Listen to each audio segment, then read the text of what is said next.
بسم اللہ الرحمن الرحیم۔ شروع اللہ کا نام لے کر جو بڑا مہربان نہایت رحم والا ہے۔ وہ جو نہایت مہربان ہے اسی نے قرآن کی تعلیم فرمائی، اسی نے انسان کو پیدا کیا، اسی نے اس کو بولنا سکھایا۔ سورج اور چاند ایک حساب مقرر سے چل رہے ہیں اور بوٹیاں اور درخت سجدہ کر رہے ہیں، اور اسی نے آسمان کو بلند کیا اور میزان عدل قائم کر دی کہ اس میزان میں حد سے تجاوز نہ کرو، اور انصاف کے ساتھ ٹھیک تولو اور تول کم مت کرو۔ اور اسی نے خلقت کے لیے زمین بچھائی، اس میں میوے اور کھجور کے درخت ہیں جن کے خوشوں پر غلاف ہوتے ہیں، اور اناج جس کے ساتھ بھس ہوتا ہے، اور خوشبودار پھول۔ تو اے گروہ جن و انس، تم اپنے پروردگار کی کون کون سی نعمت کو جھٹلاؤ گے؟ اسی نے انسان کو ٹھیکرے کی طرح کھنکھناتی مٹی سے بنایا اور جنات کو آگ کے شعلے سے پیدا کیا، تو تم اپنے پروردگار کی کون کون سی نعمت کو جھٹلاؤ گے؟ وہی دونوں مشرقوں اور دونوں مغربوں کا مالک ہے، تو تم اپنے پروردگار کی کون کون سی نعمت کو جھٹلاؤ گے؟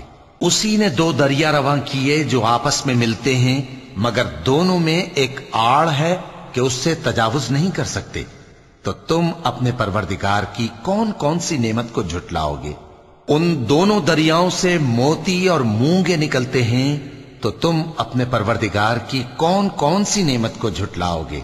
اور جہاز بھی اسی کے ہیں جو سمندر میں پہاڑوں کی طرح اونچے کھڑے ہوتے ہیں، تو تم اپنے پروردگار کی کون کون سی نعمت کو جھٹلاؤ گے؟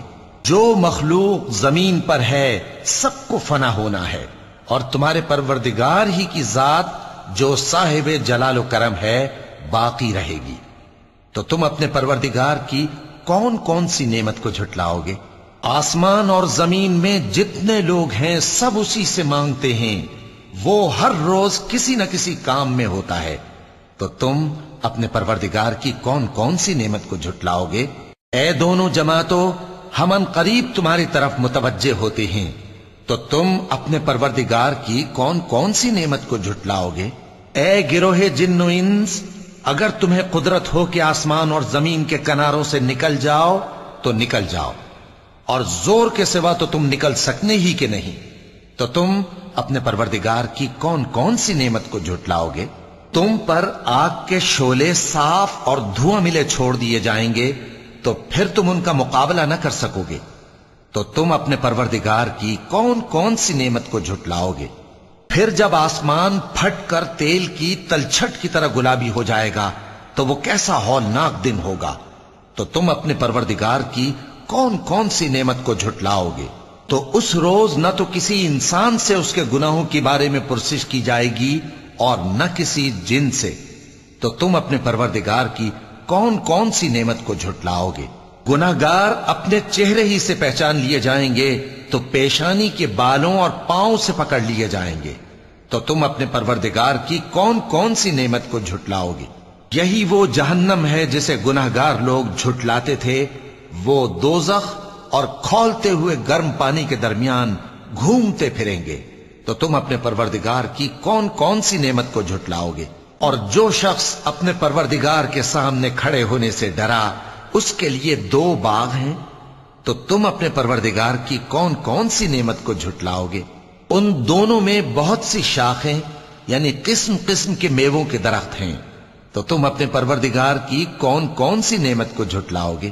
ان میں دو چشمے بہ رہے ہیں، تو تم اپنے پروردگار کی کون کون سی نعمت کو جھٹلاؤ گے؟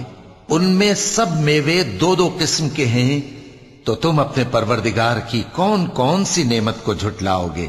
اہل جنت ایسے بچھونوں پر جن کے استر اطلس کے ہیں تکیہ لگائے ہوئے ہوں گے، اور دونوں باغوں کے میوے قریب جھک رہے ہیں، تو تم اپنے پروردگار کی کون کون سی نعمت کو جھٹلاؤ گے؟ ان میں نیچی نگاہ والی عورتیں ہیں جن کو اہل جنت سے پہلے نہ کسی انسان نے ہاتھ لگایا اور نہ کسی جن نے، تو تم اپنے پروردگار کی کون کون سی نعمت کو جھٹلاؤ گے؟ گویا وہ یاقوت اور مرجان ہیں، تو تم اپنے پروردگار کی کون کون سی نعمت کو جھٹلاؤ گے؟ نیکی کا بدلہ نیکی کے سوا کچھ نہیں ہے، تو تم اپنے پروردگار کی کون کون سی نعمت کو جھٹلاؤ گے؟ اور ان باغوں کے علاوہ 2 باغ اور ہیں، تو تم اپنے پروردگار کی کون کون سی نعمت کو جھٹلاؤ گے؟ دونوں خوب گہرے سبز، تو تم اپنے پروردگار کی کون کون سی نعمت کو جھٹلاؤ گے؟ ان میں 2 چشمے ابل رہے ہیں، تو تم اپنے پروردگار کی کون کون سی نعمت کو جھٹلاؤ گے؟ ان میں میوے اور کھجوریں اور انار ہیں، تو تم اپنے پروردگار کی کون کون سی نعمت کو جھٹلاؤ گے؟ ان میں نیک سیرت خوبصورت عورتیں ہیں، تو تم اپنے پروردگار کی کون کون سی نعمت کو جھٹلاؤ گے؟ وہ حوریں ہیں جو خیموں میں محفوظ ہیں، تو تم اپنے پروردگار کی کون کون سی نعمت کو جھٹلاؤ گے؟ ان کو اہل جنت سے پہلے نہ کسی انسان نے ہاتھ لگایا اور نہ کسی جن نے، تو تم اپنے پروردگار کی کون کون سی نعمت کو جھٹلاؤ گے؟ سبز قالینوں اور نفیس مسندوں پر تکیے لگائے بیٹھے ہوں گے، تو تم اپنے پروردگار کی کون کون سی نعمت کو جھٹلاؤ گے؟ اے نبی صلی اللہ علیہ وآلہ وسلم، تمہارا پروردگار جو صاحب جلال و کرم ہے، اس کا نام بڑا بابرکت ہے۔ صدق اللہ العظیم۔